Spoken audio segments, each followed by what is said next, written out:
Thank you very much. I'm glad you're here today, and I think you're going to be glad that you're here. This is going to be one of the more interesting convocations, I think, of the year. You're going to get to hear from faculty members of the university, a student of the university as well, and we're going to talk about the subject of writing.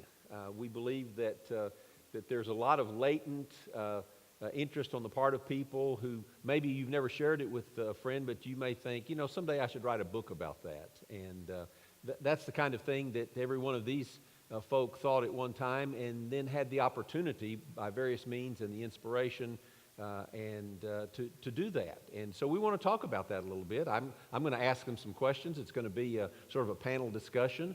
I want to introduce them to you and then ask them some questions and let them talk about what led them to write books. This is Author Celebration Day, and you're going to see, as Salim mentioned, out there in the Mcgann Great Hall, opportunities to visit around some of the tables, and we want to give you plenty of time to do that. And there are also some refreshments, and so it should be a fun time. So if you have questions generated by any of the discussion today, and you want to ask one of these panel members a question, they will be out there, and you should just go up to the table and talk to them. And you don't have to buy a book, though all of us love selling books, of course. But you don't have to buy a book. But any of us would be glad to talk to you about writing. So let me go down the line here and just introduce people. Dr. Gerry Walls here is a professor of philosophy in the School of Humanities. He focuses on Christian apologetics, religion, ethics, and so on. His most recent book has the kind of an amusing title for, I like it because he says 24 or so arguments for God. And he has contributions in that book from various other HBU faculty members. Jamie Mcgann. Jamie is the new dean of the School of Fine Arts. He's a professor of writing. He's written more than 22 full-length plays and is also working on his first novel. And so if you're interested in writing, in screenwriting, for example, or writing plays, this is the man to talk to. So very, very interesting. Jamie, welcome. Cory Mccloy. Cory is a fellow student here for you at HBU. She's a senior English major. She'll graduate in May. She's the editor of HBU's literary publication called Writ in Water.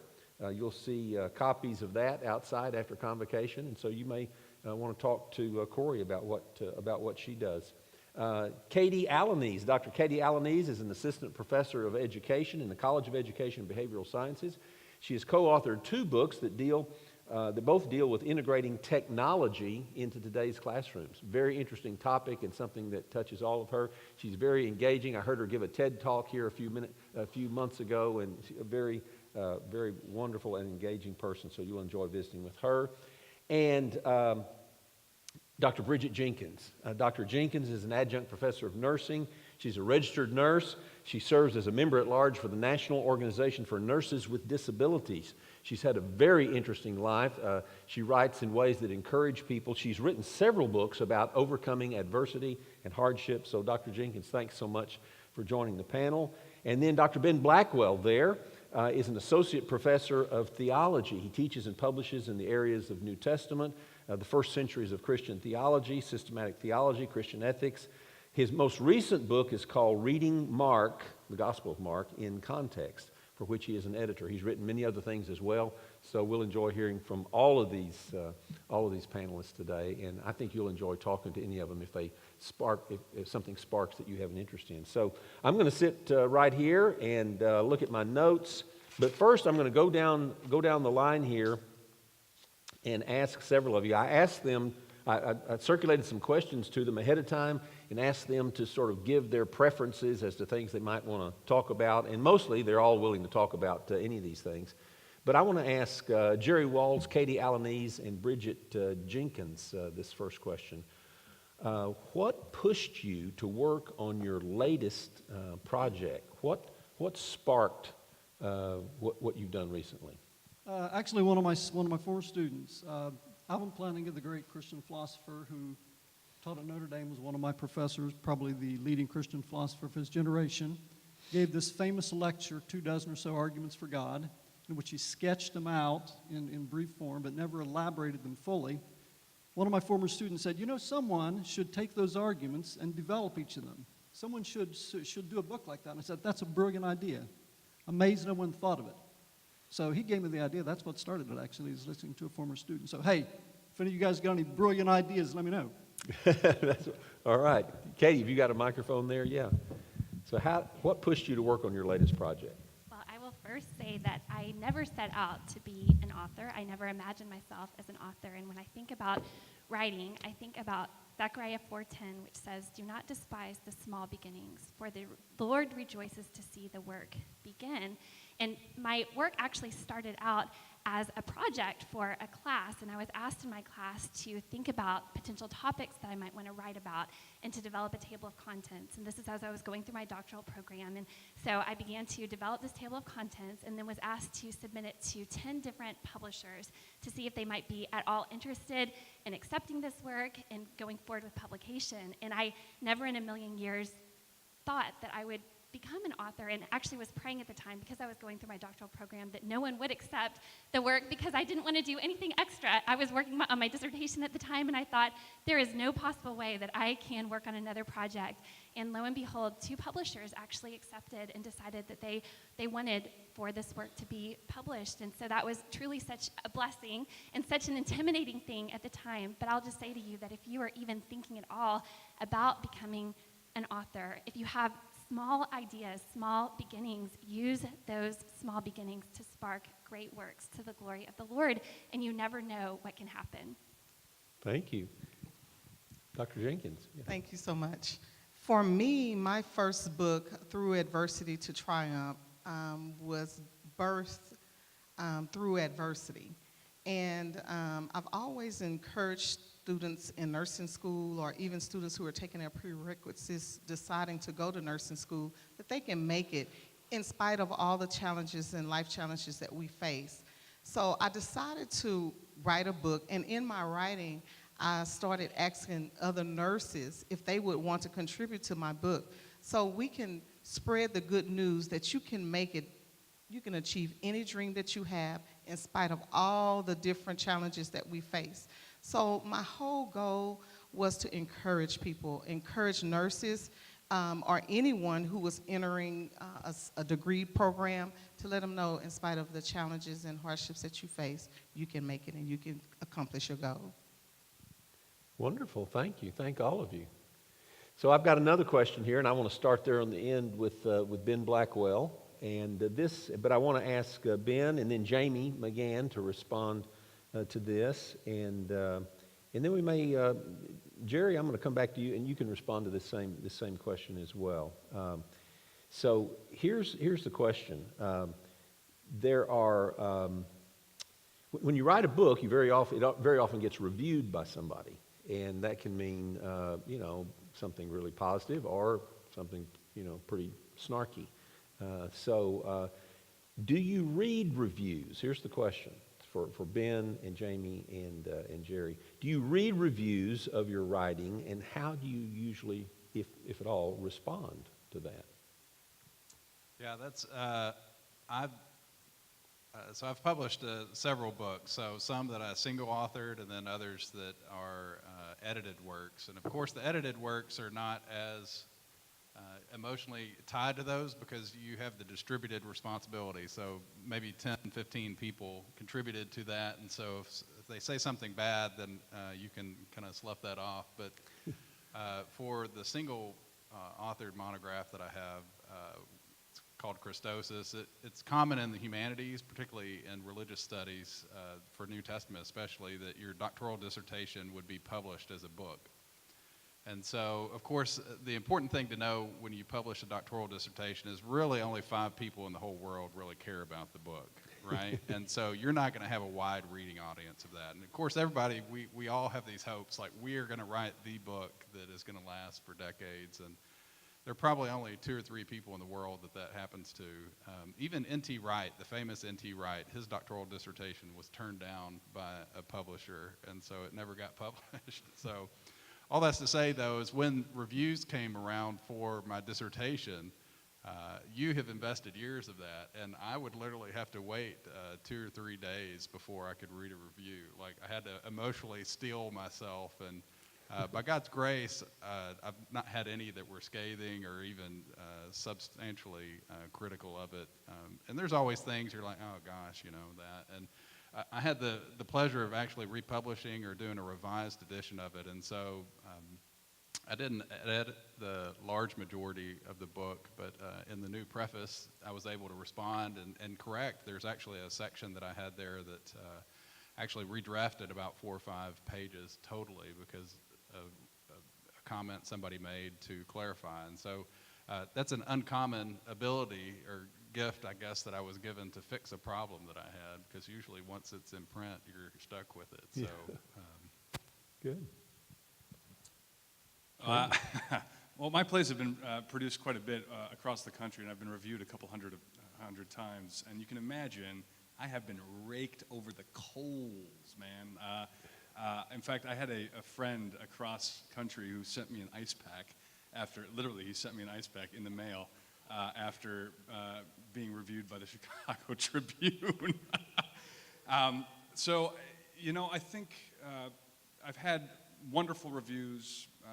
I've had scathing reviews. I have the opening review from a play that was produced in Las Vegas years ago. I still have it above my computer, and it says, "This play would make Samuel Beckett run to see a Neil Simon show."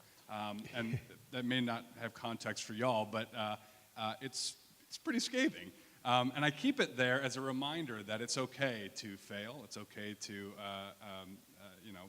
fall flat on your face.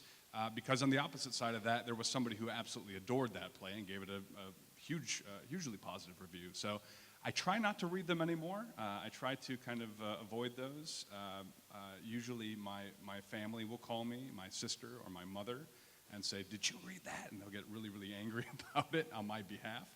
And I just try to avoid it completely. But it's something that, criticism is something that you have to learn how to take in every aspect of life, right? But definitely as a writer, and certainly someone who puts their work out there in narrative form.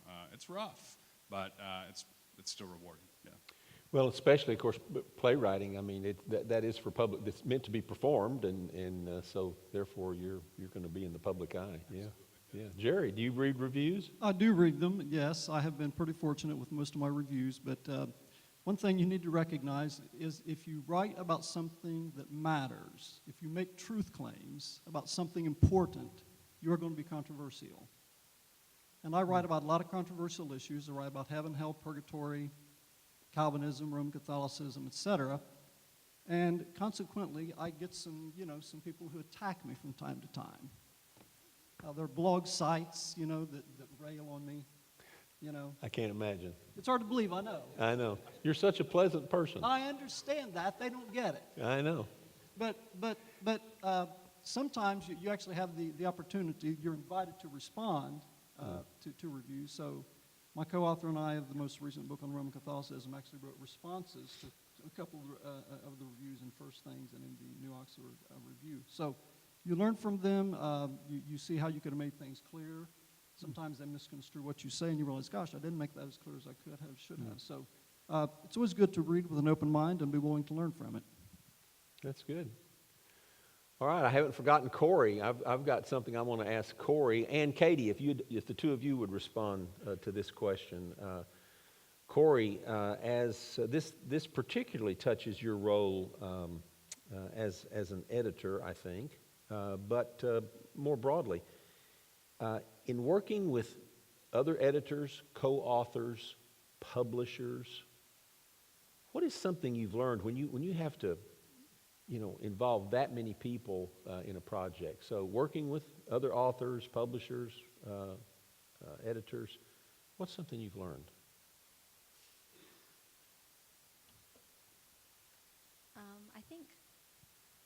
think just compromise and diplomacy.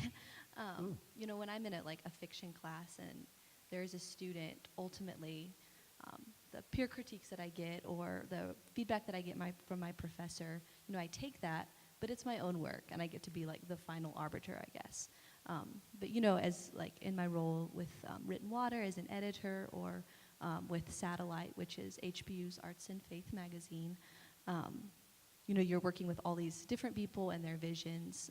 With Written Water, it's my vision, the vision of the Academic Success Center, and of course, all the contributors and writers and artists who are contributing. And so, 9 times out of 10, those visions coincide.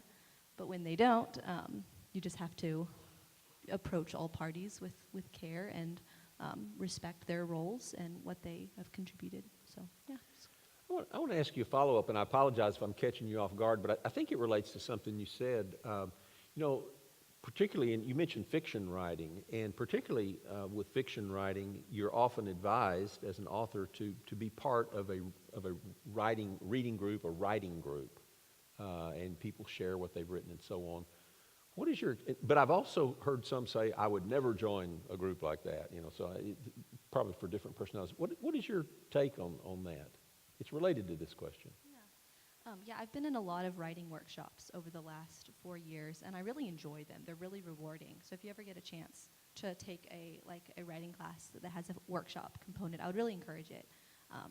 I think the thing that you have to keep in mind when you're in that setting is that everyone around you are other writers, but you're interacting with them just as your readers in that moment, and so it's just a good place to see how are you coming across, and to not take it as like they're telling me how to write so much as they're telling me how the average reader would respond to my work. And so I need to, adjust that. If that's not what I'm trying to get across, then I need to adjust something.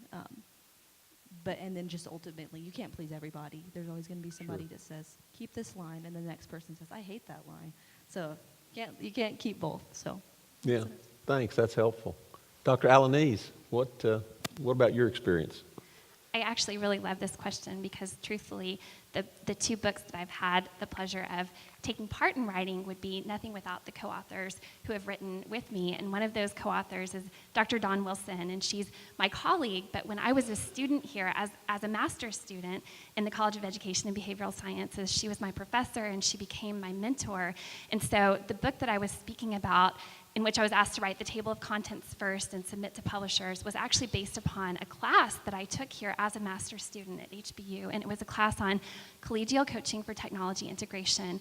And as soon as I realized that someone actually wanted to publish this book, I reached out immediately to her and said to her, you'll never believe what's happened. Someone actually wants to publish a book on your class that I was able to take as a student and learn so much as a result of. And so we worked together to write that first book. And it was such an honor and such a humbling thing to work with my mentor in writing a book, a first book, let alone any book at all. And so I would say that one important key when working with others, whether you're working with co-authors or those who are reviewing the book for the first time, maybe they're reviewing the manuscript even before it's published, is that humility is key. And God asks us not to do anything out of selfish ambition, but rather in humility to consider others as better than ourselves. And I think that an important part of that is to realize that others have such a significant viewpoint to offer. And if we're not willing to listen to that viewpoint, we're going to miss out on so much. We're going to miss out on the richness of all that our book can be, considering the viewpoint of others. And so she had so many great insights to share, and we were able to work together, and oftentimes she would lay out big ideas and I would come back and fill in details, but we had a great working system. And then we also involved others in the process, and so we actually sent our manuscript to about 3 or 4 people that we respected in the field, and asked them to review the initial stages of the manuscript and to offer feedback. And it was, as Cory was saying, they read from the eyes and the perspective of the average reader, and so that was so helpful to us. We asked them, even outside of the field, that otherwise might not know a lot about instructional technology and collegial coaching for technology integration, and so they had such great insights to share. And so I think approaching any new opportunity to collaborate with someone with a spirit of humility can be hugely, hugely helpful. Thank you so much. I want to say something about all of these authors. Of course, they are people. They're people of Christian faith, and that clearly has something to do with who they are, and even no doubt what they write and why they write. So I want to ask a question that I think relates to everyone here, and I'll start with Ben. Dr. Blackwell, and then let's just come down the line of our panelists. How does your Christian faith influence or integrate into your work in writing, publishing, so on? Yeah, I think it's important. So, of course, I'm writing about religious topics, and so particularly New Testament and Christian theology. And so it might seem obvious that faith would relate to these things, but about 200 years ago or so, there was a movement called the Enlightenment that came along and highly influenced academic scholarship in every area. But one of the main things about the Enlightenment was that you needed to expunge your subjective perspective as you come to a topic. And so you need to just treat it objectively, like a scientist would measuring a gram of whatever substance. And so this influences Christian studies as well, because this idea crept into that if you're going to be a good scholar, you're actually going to set your faith aside and just treat this matter objectively. And that's actually very damaging, I think, ultimately for the church and just for academic scholarship, because it presumes that you can be objective in all ways and not subjective, but also the idea that we stand over the text and stand over what God has told us rather than receiving in obedience and faith what has been given to us. And so in that sense, like, I intentionally stand in a pattern of faith as I approach my scholarship.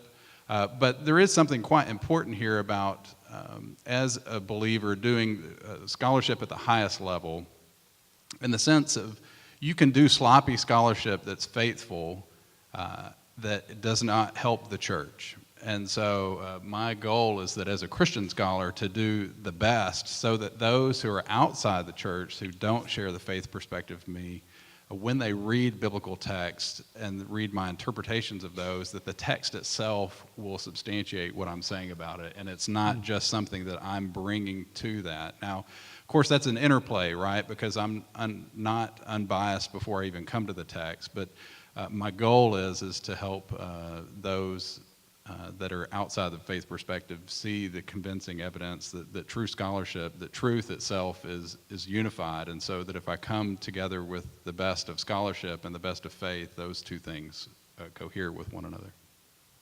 Thank you. And for me, both of my books, Through Adversity and Bounce Back, Tips to Overcoming Life's Challenges, Adversities, and Setbacks, are all Bible-based books. And how I integrated the word of the Lord into my books is I'll start each chapter with a scripture and focus on that scripture to help you get through that particular challenge. For me, my Christian lifestyle is how I function in every area of my life. I'm always... You can look at me and know that I'm a Christian woman, the way that I act, the way that I carry myself, the way that I believe, the way that I encourage other people. And I always go back to the word because that is the basis of my life. So in each one of my books, and including my journal, I have my readers, they have to have the word of the Lord next to them, and so that they can follow along with the book. And in my journal, when you're writing about a particular issue, for instance, we have challenges in life and we want the challenge to be over immediately. And there's a scripture in the word of the Lord that says that there's a perfect time. Every season, there's a season under God's heaven. So we'll start talking about time, and I encourage my readers to let things happen in God's timing and not our time. A lot of times when we put our hands on the situation, we mess it up. And so I believe that if we integrate the scripture into my book, that it would truly be a blessing to people. And they'll know that being a Christian is a wonderful thing. And we have to build our own self up, build up our faith. And I use those scriptures in my book to encourage people and to build up their faith, to let you know that you'll get through this challenge. Thank you. The books that I've co-authored don't actually directly speak to matters of faith as they're intended for audiences in both public and private school settings, and they talk more about instructional technology. And so something that I sometimes honestly have struggled with as someone who places Christ first and of utmost importance in my life is how can I incorporate my faith within a secular setting? And I have a dear friend who often says, all truth is God's truth. And so as you're telling the truth, as you're speaking the truth, seek to honor God in all that you do. And I think that something beautiful that Dr. Blackwell said was that as Christians, we can represent Christ with excellence through scholarly excellence. And so as we were writing the book, we prayed often that God would speak through us. Literally every time before I sat down at the computer to write, I would ask that my words would be God's words. I would ask that the words of my mouth and the meditations of my heart be pleasing to God. And this includes not only spoken words, but also written words. And so I truly do feel like these two books are as a result of the Lord speaking through us, and they were dedicated to the glory of God. And one thing that I'll say is that after the publication of these two books that were intended for more secular settings, doors have been opened for Dr. Wilson and I to have conversations that actually lead to moments of integrating faith as we've been able to talk with people in public school settings and attend conferences and network. We've also been able to share our faith in the process. And so that has been a tremendous blessing to see how God has opened doors in even unlikely settings through the publication of these books. Thank you. When I think about how I integrate faith, I think it fits really well actually with the theme of this year's issue of Written Water, which is, it's actually a quotation from St. Teresa that is, we cannot all do great things, but we can do small things with great love. And I just think so much the world that we live in is, it's defined by quantity and by how prominent you are and how many likes you get or how many views you get, how many reads what you write gets. And I'm working on a literary journal at a university, and sometimes it can feel pretty insignificant in the large scheme of things, and in some way it is. But I know just because of the faith that I have in Christ that no thing is small to him. And he takes account of every hour that we spend doing something with excellence, doing our best, trying to honor him in the way that we show attention to the world around us and try to view it with love. And so I think it was Flannery O'Connor who said something like, only hopeful people write novels. And I think that there's just something about the arts especially that they're pretty worthless if you don't believe in God and if you don't believe that people are made in the image of God. So, Thank you. I would say if you love Jesus, it's pretty much impossible to separate that from the work that you do. I've been a Christ follower since I was 14 years old. I didn't grow up in a Christian household, but it has pretty much influenced every single play I've ever written, even plays that are ostensibly, you could probably look at them and call them fairly secular. There are undercurrents and seeds that have been planted all the way through, and I think I've in some ways become known for that. I tell my students the only art that is bad art is art that is not truthful and that's not honest. And oftentimes in Christian films, let's say, or Christian plays, and you guys all know exactly what I'm talking about, even if you refuse to admit it, they are oftentimes sanctimonious, and they lack the honesty that we desperately crave, and so we call them out for that, and we say, I didn't believe it, right? And so that's what I do as a writer, is I try to go into those hard places and those places that people fear to tread in and say, you know what, I'm going to tackle this in a very honest way. So I'll give you an example of that. The last play that I wrote that was had a 3-city world tour opening. It was a play that was deeply personal to my wife and I about the loss of our daughter, who was stillborn. And how do you write that? How do you write that kind of play? And the thing that I said is, I'm not gonna go into these Christian platitudes and say that God has a plan. And He does, but how do you in that place, in that space of being angry and sad and grieving for years? The only way to do that is to say, I have no idea, but I'm going to trust in the Lord. I have no idea, but I'm going to trust. And that's what the play did. That's what it ultimately wanted to say, and it ended up being a play of redemption and hope and joy. And that's kind of how those things intertwine. But for anybody who's interested in narrative writing, I'd say the most important thing is be honest, be truthful, right? Don't just come to the things that you think people want to hear because they've heard them before. Say what you need to say. Yeah. Thank you. Well, as a philosopher of religion, I write about religious issues, and so naturally Christianity influences all of it.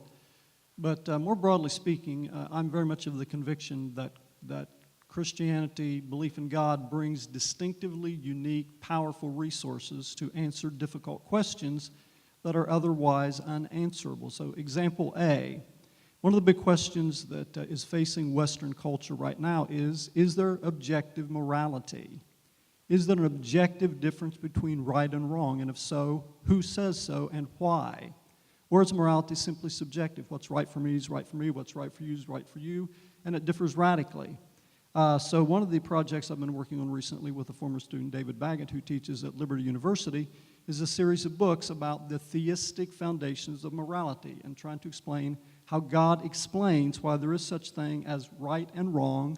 There's such a thing as moral obligation. You're obligated to do it whether you like it or not, and you will be held accountable to it. So if you believe morality is something strong, has those kind of binding powers, God explains it better than anything else. Wonderful, thank you. Okay, I've got one more question that I want to ask either all of them or as many as want to respond to this, and we'll keep it brief because we're going to give the students a couple extra minutes we're going to let out touch early. So, but here's the last question. Out there, and this is a surprise to all of them, out here are students, perhaps faculty, staff, who want to write and have that aspiration, or maybe are already trying to do some writing, but are not as successful as they want to be.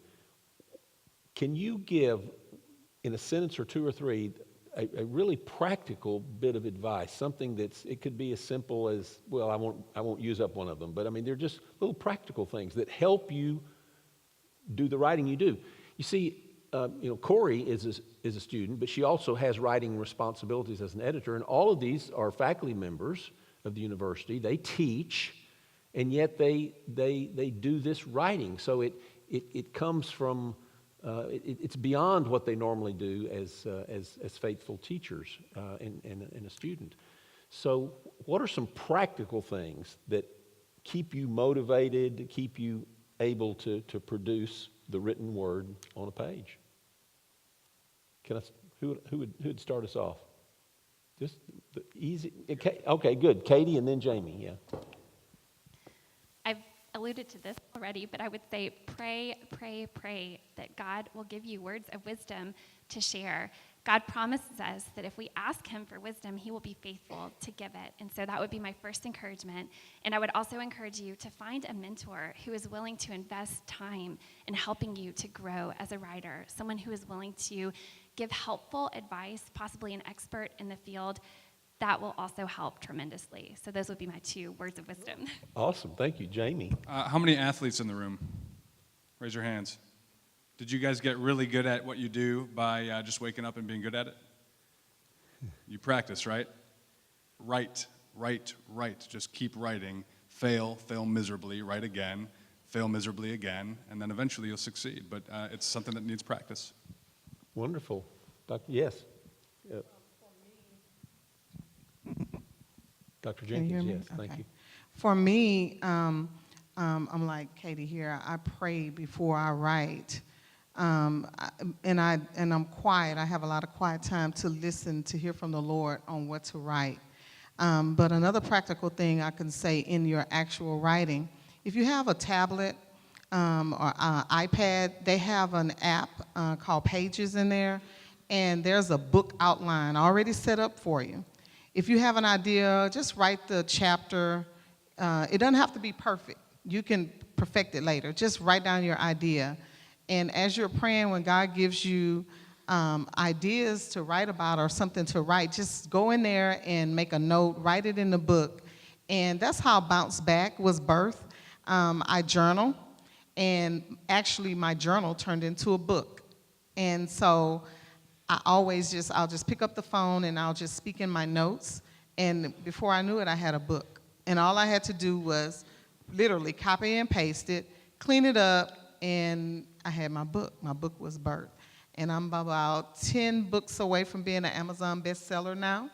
So that really worked for me, you know, being busy, and I know your students and even faculty with all the responsibilities we have. Sometimes you just don't have time to stop and write. So to speak it into your phone or into your tablet and save it and then bring it all together later is just wonderful. Good, thank you. Yes, Dr. Blackwell. So I'll echo Dr. Mcgann's advice. Write, and don't wait until you have it all sorted, right? Write and then edit later. And the editing process, I think, is where good ideas become great works. I'll probably, if I'm writing something like what you would have for a term paper, 25 pages or something, I might print that 30 times and mark it up vigorously each time. And so it's that process of like moving and precision and those kind of things. But you have to write and then edit. Don't worry, have it perfect first and then think you're going to finish it the first time. The other quick thing I'll say here is just marking out blocks of time. If you're committed to something and you want it to happen, then you've got to make time for it. And so when I had a writing project, a small one, when I was doing my doctorate that didn't fit in my day job. And so every Thursday, I just said from 6 to 10 p.m. at night, that was my time for that project. And so no matter what, I made time to make that happen. Let me, as one quick thing, we actually have a publisher that's coming on campus on May 7th, and specifically in the religious studies or theology realm.